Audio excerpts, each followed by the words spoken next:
Куп карпи.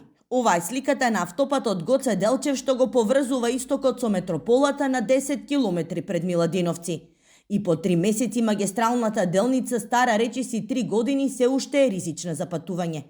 Камениот масив расфрлан по едната коловозна лента никој не го расчистува. Ваква е состојбата на автопатот Штип-Миладиновци. Големиот одрон се уште има блокирано едната коловозна лента од магистралната делница.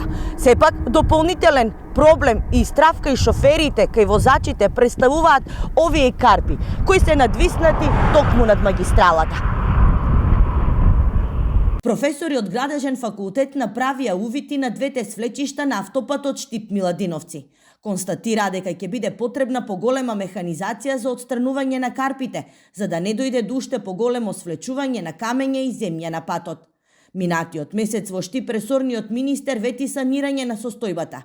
Најави дека во теке и тендерска постапка за избор на компанија, која со механизација ќе одговори на операцијата што треба да ја изведат тимови на јавното претпријатие Македонија Пат.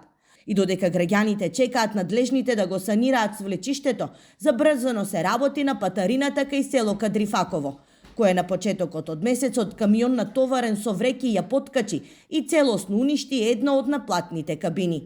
Беше причинета голема материјална штета. Според најавите, двете патарини граѓаните ќе ги чинат дополнително 120 денари во правец.